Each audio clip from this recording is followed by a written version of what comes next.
Hey, welcome to In The Treehouse. This is Mike Connor, a business coach here in Alpharetta, Milton, Bull Ground, Georgia, North Georgia. Excited that you could join us again this week. This is our 5th episode. We're having so much fun doing it. And this week I have a good friend of mine from Rotary, Joe Wargo, who is with Summerfield Mortgage, who is going to talk to us about his treehouse and his dreams and growing up and his dreams in business and how he wants to help people in the mortgage industry. And so super excited. Joe, thank you for being with me today. Yeah, well, thank you for having me. I really appreciate the opportunity. Absolutely. Yeah. Absolutely. So I loved hearing that you were from Western Pennsylvania. Yep. And those who know me know I lived in just outside of Pittsburgh for 6 years. So that's where I started a church, and the values that I actually bring into my coaching of welcome and nurture and share and celebrate were the values of that church. And so my heart is in a large degree in Western Pennsylvania. Cool. And I love it. So I loved hearing that you were there. Tell me about growing up in Western Pennsylvania, and tell me, the theme of our show. What was your treehouse? Every kid had a treehouse, a fort, someplace where they hung out. So yeah, sure thing. So, so I have a family that was from the steel and iron industry. So on my father's side, they forged the steel.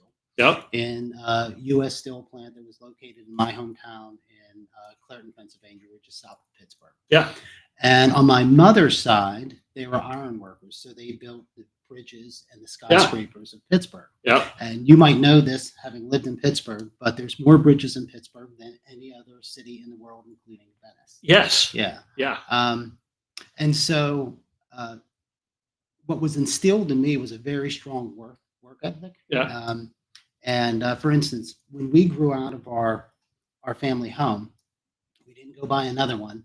My father, with his bare hands, built an addition, 2-story addition on the back of our home. Wow. Yeah. Yeah. And so that has left me with an affliction of being a do-it-yourselfer to a fault. Yeah. I have all kinds of unfinished projects all throughout my house. Yeah. And then we used to, outside of this small steel town, it was very rural, right? So you had 6,000 people in this steel town. You were either employed by U.S. Steel or your business was supported by the employees of U.S. Steel. Yeah. And but outside of that, we were just surrounded by woods and forests. Yeah. And at age 12, every young man got a hunting license and a shotgun. Yeah. And probably a compound bow. Uh-huh. And anyway, so we used to come home from school and take our guns and go blow stuff up. Yeah. So me and my best friend at the time, who was David Della Rosa, we foraged through the dump that was nearby, and we built a tree house out of a tree that was kind of split like this, right? And we just took a plank of wood, nailed it to each side of that tree. Another plank of wood, until we got about 20 feet. Yeah. And it was in what we called the hollow. So it was a very steep hill that went down to the Monongahela River. And so on one side, it was like 20 feet off the air, and the other side was like 40 feet off the air. It might be exaggerated, maybe 30 feet. But it was really on a steep. hill. Yeah. And so we built a really nice tree house. Yeah. We hung out there a lot. And then I had some type of dispute between me and my oldest brother, and him and his best friend blew the living crap out of that treehouse with their shotguns. Just blew it to smithereens. Oh, gee. But we love each other, and it's all over. Yeah. Mm-hmm. So what types of adventures did you have in that treehouse? Mostly we just kind of, spent time there. I think the adventure was building it. We built it over a summer. Yeah. We had a nice trap door that we could lock. We just kind of hung out in the treehouse. Yeah. Mm-hmm. What'd you dream of being as you were up there? What I mean, it's like as you because you were 12, so you're a little bit older, maybe beyond. But it's like if you had a point where it's like Yeah. I can see myself here. Mm-hmm. Right. Yeah, I wanted to be a heavy equipment operator, honestly. Yeah, Okay. my thoughts were to be in a blue collar job. I Yeah. feel like a blue collar man in a white collar world, Yeah. quite frankly. Yeah. And then my other thought was I'd go into banking, which is kind of weird because that's where I ended up. Yeah. I didn't go to school for either of those things. I went to school for human resources. Okay. And my first job in the banking industry was as a peak time teller. I don't know if you remember, but before ATMs could actually do any other transaction than withdraw money, there was a lot of tellers, right? Yeah. Yeah. And during Fridays or Thursdays, when people were getting paid, there was a lot more tellers on the line. I was one of those guys cashing checks. Yeah. That led into working for the human resources department, and that's what I was going to school for. So I was going to school for human resources, and I used to do employee orientations. Yeah. Work for chemical banks, so we had to do fingerprinting. I used to do go over the benefits manuals and stuff, and it was a really cool gig for somebody that was like 20, 21 years old. Yeah. Right. Yeah. And so, and this was all still in Clairton? No. So what happened with Clairton? I was there until my last year of high school. Okay. And my father had went to school at night, got his degree in mathematics from the University of Pittsburgh while he was working, and had 4 children. Yeah. And then moved into a white collar job, management. And towards the end of his steel career, he was the superintendent of all shops and maintenance for U.S. Steel, which is basically everything. Yeah. And so Steel was doing very poorly in the mid 80s, early 80s, mid 80s. Yeah. And so his position became, who do I have to lay off next, which were our friends and neighbors. So he took a position with the University of Pennsylvania. He was the executive director of the physical plant of the University of Pennsylvania. That took us out to basically southern New Jersey, which is a suburb of Philadelphia. Yeah. So I was started that banking career in New Jersey. And so one day I was just putting together the benefits manuals. There were 3-ring binders, and you had to put different sections in it. And I noticed that I could get my school 100% paid for, college tuition, if I had to be average, which I did, but you had to work full time. So I went to my boss, who's the head of human resources. She should be able to help me out. Yeah. So I said, listen, I'd really like to come on full time, and I'm going to move my classes. It was right before the fall semester. I'll move everything to the evening. And she says, well, it's not in our budget, but let me see what I can do. Next day she comes to me and she says, well, I got something for you. It's mail clerk in the mortgage department in Camden, New Jersey. I'm like, wow, that sounds really awful. However, Camden is right across the river, right across the Ben Franklin Bridge to Philadelphia, where Temple University is. And I didn't know what I was getting into at the time. You can look this up.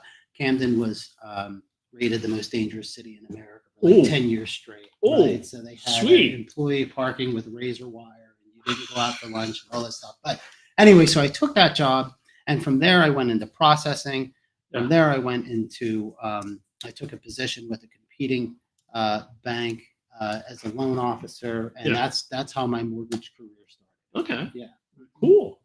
Very cool. So we are now in Georgia. Mm-hmm. As you're growing that, at what point do you come down here? So that was 2006.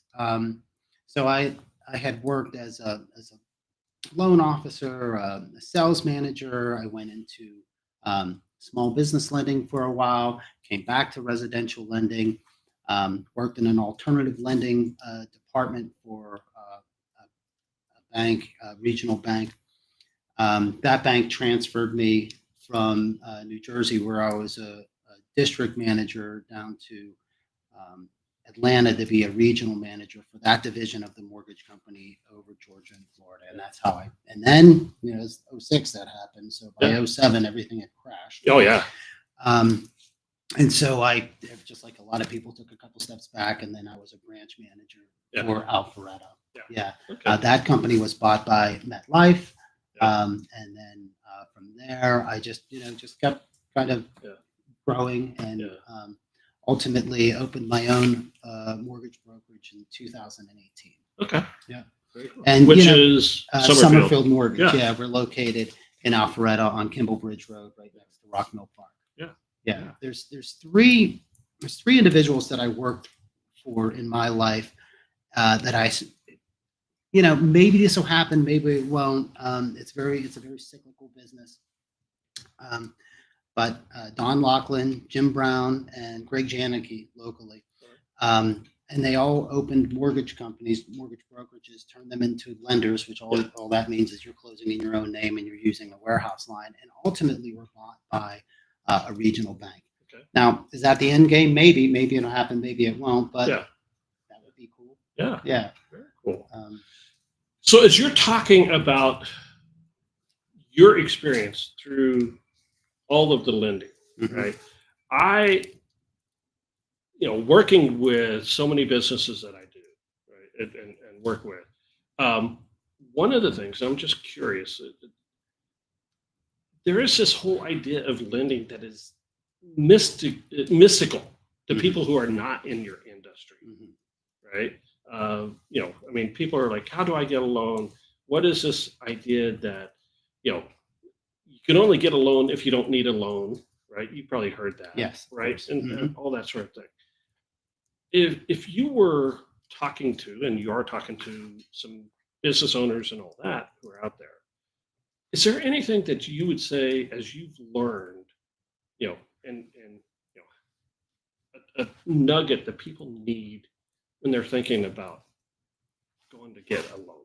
Yeah, there's a couple phrases that I use often that kind of diffuses the stress of applying for a mortgage, and these are very accurate and true. One is it's big numbers, simple math.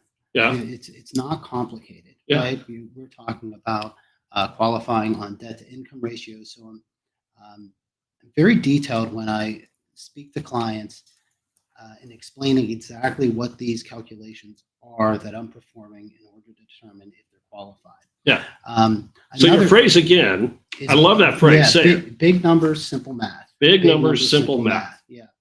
Another one is it's not a matter of if, it's a matter of when. If you're a gainfully employed individual, whatever your other issues are, whether it's credit, whether it's savings, whatever it is, if you're a gainfully employed individual, you likely can purchase a home. Yeah. It's not a matter of if, it's a matter of when. Okay. Yeah. Very good. And then, there's some calculations when we get into mortgage planning that are also relatively simple.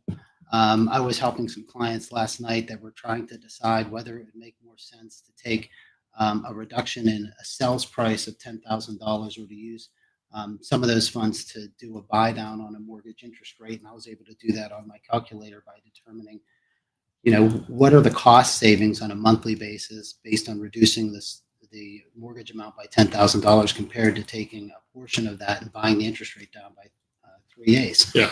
And so taking that $10,000, putting it into principal, I think saved them like $54, but taking only a portion of it, $7,000, buying the interest rate down saves them $100 a month. Wow. So it's simple stuff like that. Yeah. Yeah.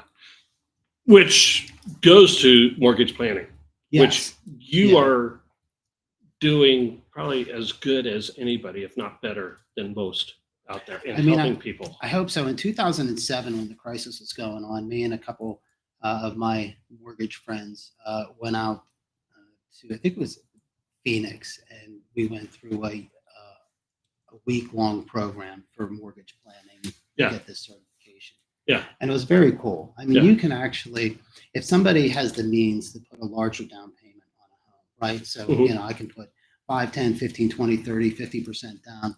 You can literally calculate a return on your investment based on the down payment, what you're going to save, annualize that savings, and compare that to the amount of money that you're putting down, and also calculate into the fact that there's no tax on savings, right? So whatever your effective tax rate is, you can add that to the annual savings, right? And determine a return on investment, and then compare that to a conservative estimate of what you would return in the market. Yeah. Right. So that's just fun stuff. I can really geek out on this. There's,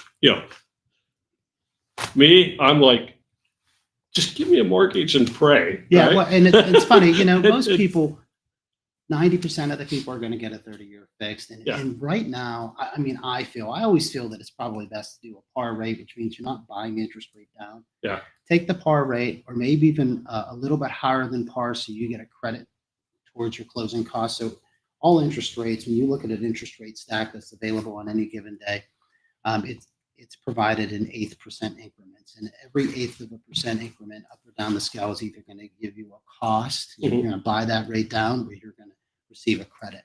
Yeah. If you think interest rates are going to drop within the next 12 to 18 months, don't buy your interest rate down, save that money for the refinance. Yeah. Interesting. Just simple stuff. And you're looking at, okay, if I buy the rate down, it's going to cost me $2,400 to buy the rate down. I'm going to save $100 a month. And that means you need to have that loan for 2 years before it even makes sense for you just to break even. And here's the thing, and this is another of my favorite quotes by John Lennon: life is what happens when you're busy making plans, right? Yeah. So you may think you're going to have that loan, whether you're in the house or not, for 2 years, but you might refinance, you might get transferred, any number of things might happen. Yeah, absolutely. So I'm a fan of the par rate. Yeah. Yeah. And for us, I think, the interest rate that we just moved into this house, the interest rate I have on this house for the mortgage is equal to the interest rate for the first house I bought back in 1997, 98. Yeah. Right. And, it is the exact same rate. Yeah. Back then I thought it was a great rate because Absolutely. previous to that, interest rates had been, double digit, and to get something that was, where our rates are today was just like, oh, it's fantastic. Yeah, an average good rate over, the past 30 years is 6.5 to 7.5%. Great rates. Yeah. Which is right where we are these days. And I don't want to oversimplify things because there's many factors that impact the real estate market. But one of the factors that drove up, in addition to a lack of supply, drove up the cost of real estate or artificially suppressed interest rates for such a long time with the quantitative easing, because people don't make a decision on whether they're going to purchase a home based on the sales price. Most people can't conceptualize $750,000. But at 2.5% interest rate, boy, I can afford that. And that's how $350,000 homes became $550,000 homes overnight because it was just so cheap based on the interest. Now that we're back to a regular, normal interest rate, who knows if we'll ever get back. What's interesting is over the past 2 years, we've hit 5.625 twice for, more than twice each year for a heartbeat. And we've since, we put all of our clients on an interest rate monitoring program. Yeah. So we've had a conversation with all of them, and we said, okay, depending on what your goals are, how long you're going to stay in the home, we should target this interest rate. So the interest rate that we're targeting is, say, 5.875. We're going to call them at 6.25 and say, hey, it's time for us to think about this. Yeah. And then the other aspect of that is, just because you can refinance doesn't mean that you should. Maybe the interest rate trend is still down. Maybe, okay, we're prepared, but we're also going to wait to see if it comes down. But I tell you what, the interest rate market, to say the least, has been volatile for the past couple of years. So all of this, I think, is something that I read on your LinkedIn and in your bio about smart planning. Is that how you phrase it? I could be wrong. Yeah, it's achieving the lowest cost of home ownership. Mortgage planning. Yeah. And I know we had someone who was like, tell us about that. Even more, how you came up with it. How did you dream up? Because not every mortgage broker out there is doing this. No, I don't think I can take credit for that. But it's just a lot of information that you accumulate over 30 years. Yeah. Right. And just watching how things change. But it's applying simple formulas that just aren't obvious to everybody that's not in the mortgage industry, to help people make decisions. But ultimately, the decision that you make on the mortgage that you're going to accept, you have to have an idea of how long you're going to use that money. And based on how long you think you're going to use that money, you could be somebody that gets transferred every 3 years. Yeah. Or you could be somebody that, like me, I'm in the same house for 17 years now. I'm happy where I am. Yeah.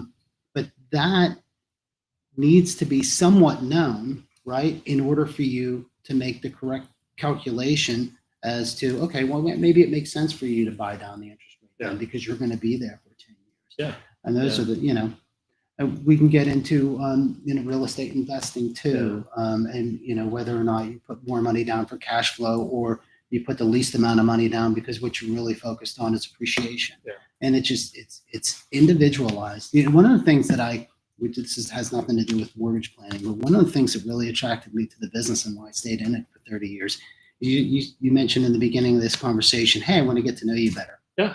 15 minutes of a mortgage application, I probably know you better than your mother. Right? I mean, I know everything about you. Yeah. And it's interesting though. Yeah. Yeah. It's kind of like after I've gone to a colonoscopy. Yeah, that's right. Yeah. Yeah, absolutely. I mean, I know your credit score. I know what your debts are. I know what money you have in the bank. I know, and from that point, I can give you some valuable advice. Yeah. I mean, I can help you if you're not ready to buy now. I can tell you what needs to happen in order for you to get to that point, or I can tell you the best way to structure that loan based on your circumstances. And I don't know. I enjoy that, and I still get an unbelievable adrenaline charge every time I get a referral. It's just like, wow. It's fun, isn't it? Yeah, you're trusting me. Yeah. And like yesterday, the referral was from a gentleman who I've done his loan. I think this is the gentleman that referred me to his ex-wife too, because he says, Joe, I just trust you and I love her still and I don't want her. Yeah. And then, referred his daughter. And it's just like, man, that's so cool. That is. Like success for me outside of, monetary success is a happy client. Yeah. Absolutely. Well, and so, coming back to kind of the theme that we have here with dreams, right? Part of your success is tapping into your clients' dreams, right? Because when they come to you, they have this dream of a home, of the way that it's going to be, right? And you get to help them. I help facilitate it. I mean, that's really, the realtor, I think, gets to do a lot of fun stuff, right? Yeah, they go out and check out all these properties, and I'm sure they get worn out on that too. Yeah. But they get to see the tangible asset, and it's funny too because,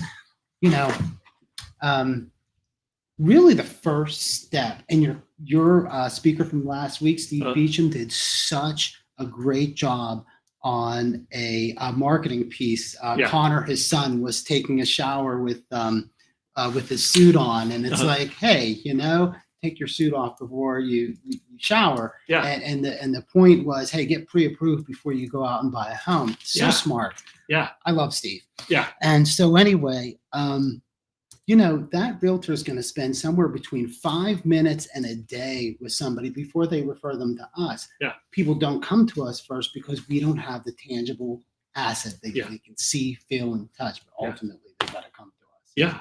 Yeah. It's just fun. That's cool. Mm-hmm. That's cool. So where are you going with your business, with your life? What dreams do you have out there? I mean, you mentioned, are we going to get bought by a bank? Are we gonna, it's funny. But go ahead. Yeah.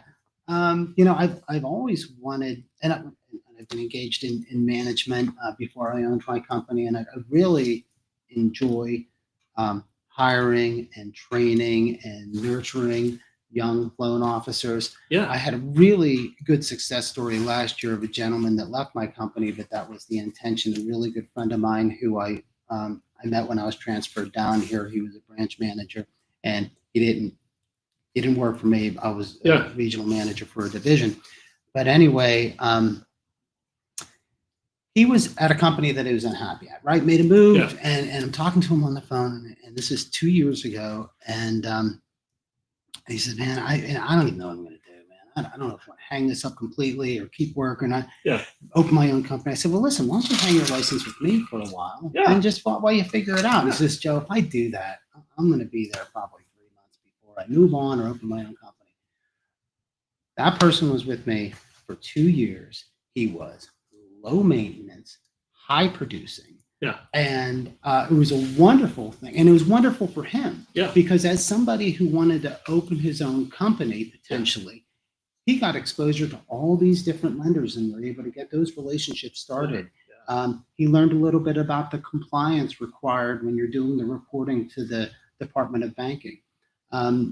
He also got exposure to different loan origination software programs. Yeah. And so for somebody who wants to open their own company, eventually, and that's how I did it. I worked for a mortgage broker for 4 years. Same thing. I worked for R.C. Tillman at Capital Mortgage. What a wonderful human being. Yeah. And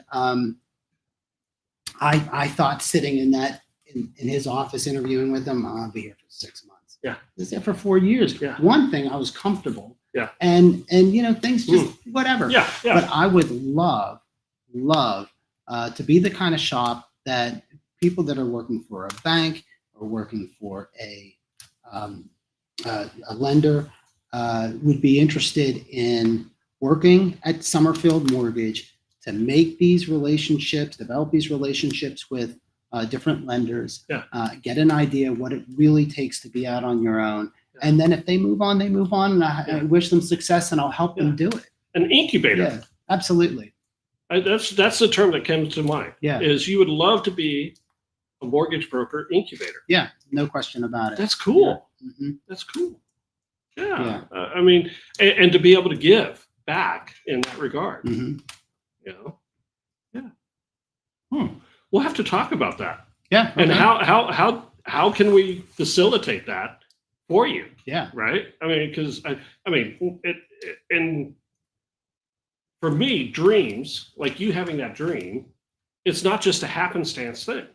There's something that's there that, we can make it happen. Yeah. And what is it that we need to do in order to make it happen? And it all works together too. Yeah. So, so everybody in my shop, there's just 6 of us, but for everybody in my shop, everybody's licensed. Yeah. And so whether you're processing a loan or you're an actual loan officer, you're licensed. Yeah. And so we don't have processors. We have junior loan officers that are processing the loans. Yeah.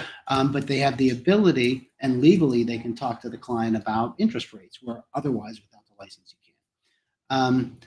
Having senior loan officers come in that ultimately want to pass through, and maybe they're there 6 months, a year, 2 years. What a great experience for my younger loan officers to learn from them by processing their files. That is cool. Yeah. So that's really, aside from potentially at some point selling the company, pipe dream type of thing. Yeah. I'm happy with that. Yeah. That's awesome. Yeah. Thank you. The past several years, really, have just been really tough. Yeah, for real estate and for mortgage and the whole industry. Some people are having the best years of their lives, and other people are struggling, and that's the truth. And I'm not one of the people that had the best years of their life since 22. Yeah, no question about it. Yeah. And so some of that was, life is what happens when you're busy making plans, right? Yeah.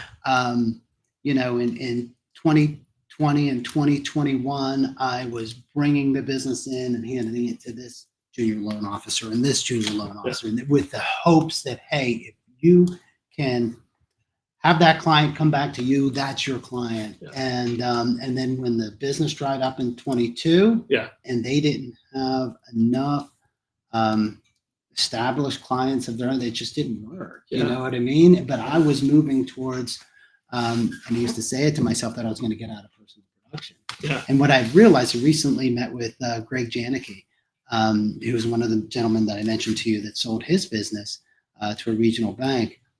That guy's still producing. And you got to keep your finger on the pulse, right? So just interesting. I think I went off on a tangent there. No, you're good. Yeah. You're good. Mm-hmm.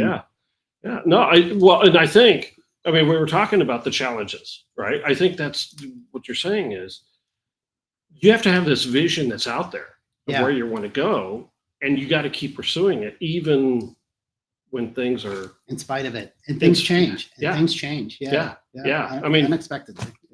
Entrepreneurs, Mhm. we are successful entrepreneurs are experts at learning how to pivot. Yeah. Mm-hmm. Because the market's going to change. This is going to change. That's going to change. There's going to be so many variables that come at us that we have to be able to pivot and address in a heartbeat. Otherwise, we're going to be left behind. Right. And I think that's kind of what you're saying is, talking with Greg, Yes. that it's like, look, keep your foot to the pedal. Yeah. For sure. Despite what's going on, do it. Yep. I want to also, because we're in Rotary together. Yes. Right. We have this shared common element here with Rotary, and business. We don't necessarily do business through Rotary. That's not the purpose. It's service. That's right. Mm-hmm. But tell me about how that idea of service and your business intermix. Yeah, they do. And it just happenstance, kind of fell into a fundraising position at Rotary. I remember I was working for a company, and we were opening a new office. And the owner of the company, I suggested, well, let's have a ribbon cutting. So we had this ribbon cutting, and it was super successful. Lots of people came, gave us a lot of exposure. And the owner of that company said, well, I want to have one of those every month. I'm like, well, it doesn't really work like that. No, it's it. I want to, and so I said, well, maybe we could do something and we can raise money. And so we did a poker night, because I play poker. Well, it was a casino night. And so we put a casino night together, and we had a poker table, a couple blackjack tables. And we donated the funds that were raised for people purchasing the chips. We donated that to the Drake House. That's what we did. I think it was the Drake House. That's who we donated that to. And then I think through Rotary, Stand Up for Kids was needing some type of fund. They were needing funds, and so I did an Oktoberfest right when Jekyll Brewing first opened up on Marconi Drive, which is their actual brewery. We were able to partner with them. There was a gentleman in Rotary that owned a restaurant, and he did brats. I had a client who plays the piano around town. He's a musician, and he donated his services for entertainment. And we had an Oktoberfest and raised, I don't know, like $3,800 that we were able to give to Stand Up for Kids. And then I was a sponsor in the 2014 Mayor's Corporate Challenge. And being relatively new to Rotary, I just kept showing up to all the committee meetings. I thought I was supposed to show up to the committee meetings. And the next year, Ted Schwartz, who ran it that year, says, hey, why don't you take it over next year? Well, and for those who don't know, the Mayor Corporate Challenge is a huge fundraiser for, that Rotary does. That Rotary does, that we distribute all the money out there. And it is a 5K run through Alpharetta. And it is one of the biggest events in downtown Alpharetta every year. And so this is like back when it was not that big of a deal. And so when I took it over in 2015, they had just completed City Hall, and we had it in front of City Hall. And then 2016, they finished Brook Street Park, and Brook Street Park is so beautiful. Oh, it's gorgeous. That green space. It's gorgeous. Like, okay, we want to set up behind Brook Street Park, but the city didn't want to let us because they were worried about the grass getting messed up. We've got 100 members. We'll fix the grass. And so anyway, just so much fun. So I just kind of fell into that. And so I took it over in 15. I did it 16, 17, 18, and then somebody else took the reins, but I'm still involved from a fundraising perspective. Me and Bill Sade do the majority of the contacts to the major corporate sponsors. With a lot of help. With a lot of help from other people. And then, so I think it was 2018. I'm organizing this race for that period of time from 15 to 18. And I'm like, I'm going to run. Like, I'm not a runner. I'm a biker. I'm going to run. And so Scott Dahl was the president at the time. And he said, no, you can't do that. I'm like, it's going to be okay. I'll be gone for like 35 minutes. It's okay. Yeah. Surprising to me, I ran that race in 21:55. Wow. 22:33. And then I ran a Savage Run, which is a 10K, and the obstacle course, all that stuff. And I was top 5 out of the 50-year-olds. I couldn't believe it. Yeah. And I didn't know I had this ability. Yeah. And then I was looking for something that I could win. So I found the Canine 5K, which is the Alberta Public Safety Foundation. And I went and ran that. And at 50 years old, I took 40 and above. I took masters. That's the one I did, 21:55. At the time, it was the same course as the Mayor's Corporate Challenge. And now I'm organizing that race. Yeah. So that's awesome. what happens. I didn't know if you won it, they made you organize it for the remainder of your life. But apparently that's what happens. But now I'm on the Alberta Public Safety Foundation board. Yeah. So business comes through that for sure, through connections. Sure. What happens is, when you so you have common interests, common relationships develop into trust, and trust develops into referrals. Yeah. And that's how that works. Yeah. Absolutely. Yeah, and I'm so thankful. And you get to do something you're having fun with. I love it. Yeah. I I really do. Yeah. Yeah. It's and it's everything that I'm involved in. Like, I've been in pool leagues for years. Yeah. I do a lot of business through the pool league. Yeah. And I'm on a terrible losing streak in the pool league. I mean, it's unbelievable. I should play you then. Oh my God. The last time we played, I think you played my clock. Yeah, it's embarrassing. Yeah. It's terrible. Mm-hmm. I think my team's going to kick me off. Well, I think, though, there is something about people get too caught up in business that they lose sight of these other things that are happening around them. And I think that's the beautiful thing with this. Go ahead. Yeah, that's another saying I have: work and play every day. Now, if that play just might be a workout or a walk, but I get outside every day. Yeah. Right. Yeah. And you sit in the cold with somebody crazy like me. Yeah. And to the extent that I put we expanded, which is, it's all hindsight's funny, because COVID, people don't like to come into the office anymore, but I got a nice big office now.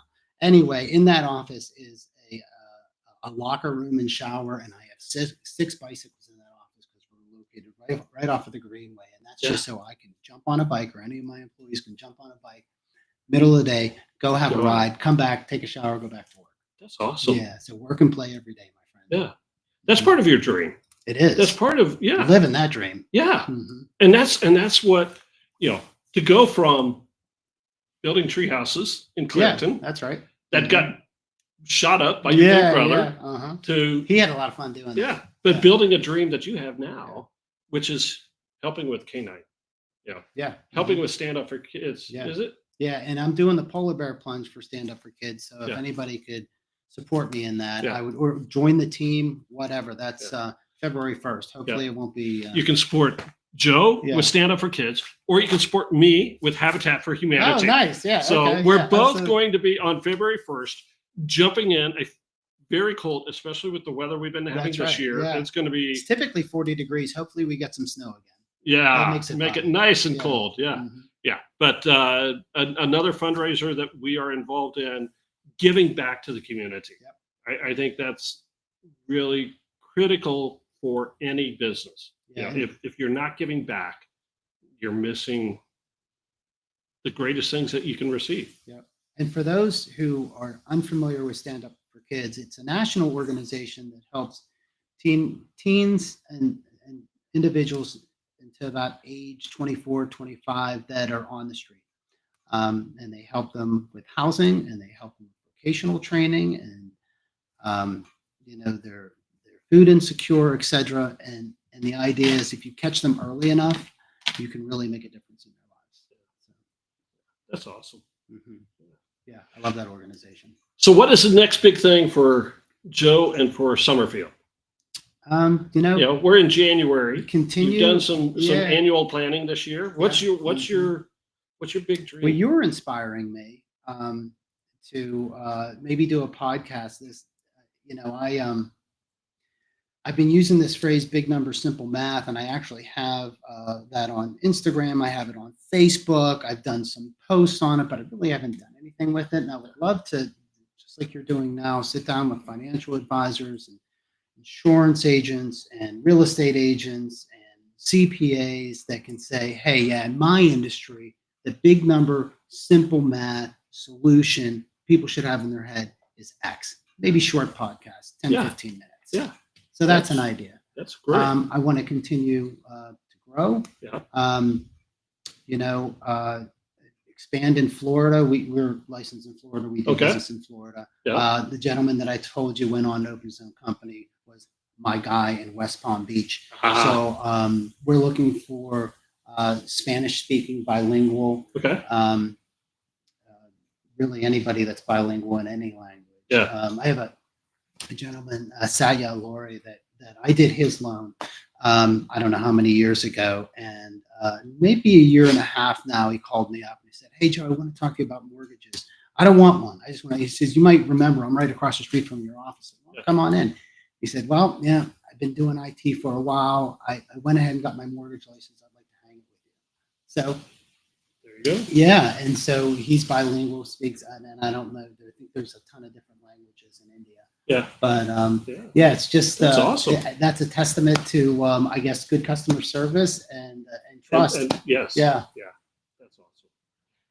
Joe, thanks so much for coming. Thank you for having me. This is so much fun. Our outside where we can see a treehouse in the background. That's right. I eventually I'm going to have it in good shape that we can actually be in the treehouse when we do these, and maybe we'll have you back when we actually can sit up in the treehouse. I would love it. So yeah, but thank you. I want to take a moment to thank a couple of sponsors that I have. Oh, right.